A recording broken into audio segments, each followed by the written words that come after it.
Good morning. It is Phoenix Amore. So I just basically hit something on the head that a lot of people need to pay attention to.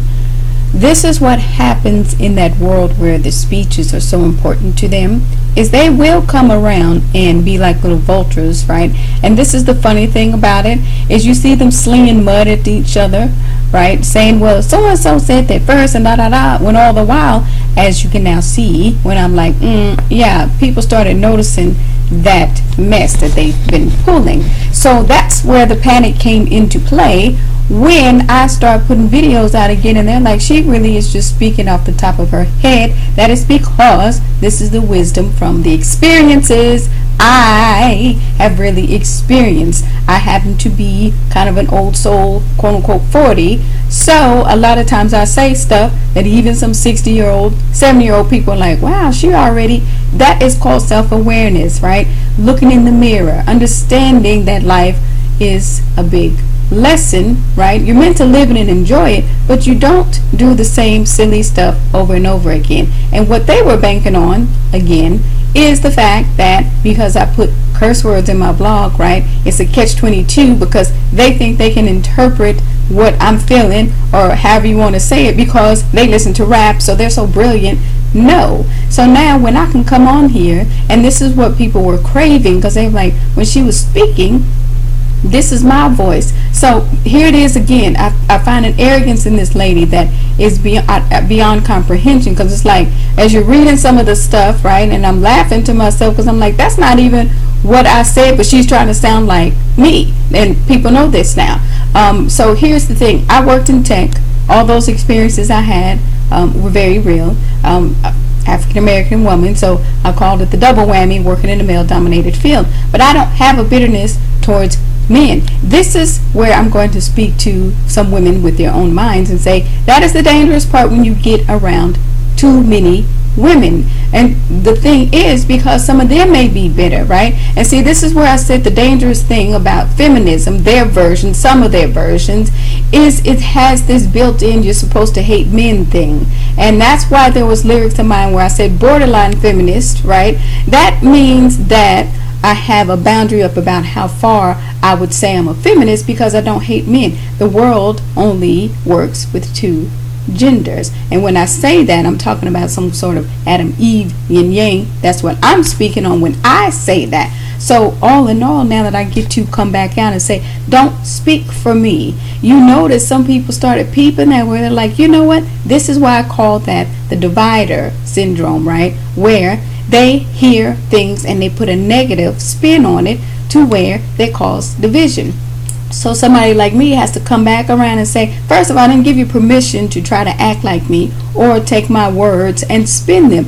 Now you get the dreams, right? Long time ago when I had dreams, somebody was trying to put rainbows in my hair, right? This was somebody trying to get me to get involved with some sort of LGBT cause, right? And so I said God was so mad, right? He washed my hair out clear. So basically it's like, think for yourself. So some people took that as, oh, she anti. No, that was God himself saying these people, whoever that was going to be, are so arrogant they wouldn't even let her think for herself. Don't try to make her think that way. So think about the water cleansing hair, cleansing thoughts.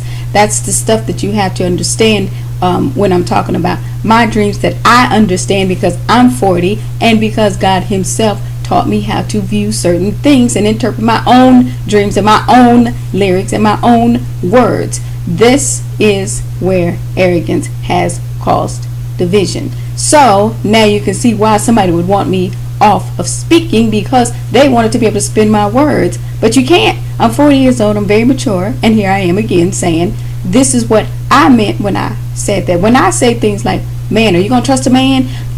Girl, she is so empowering, those men.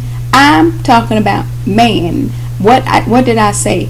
I said man.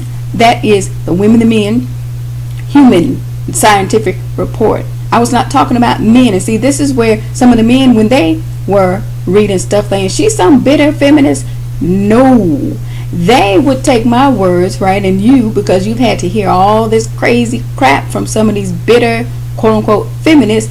Any other woman that's speaking on some stuff, right, at a more grounded level, you can't even hear me for what I'm saying because of them, because they're so out there with this woman thing, where you see now some women like me having to come out and say, actually, I don't hate men. I really wish you had not basically tried to spin my words. And so even when I'm speaking, right, on the Planned Parenthood thing, I was like, go do y'all, but don't try to make it an organization that supposedly represents all women.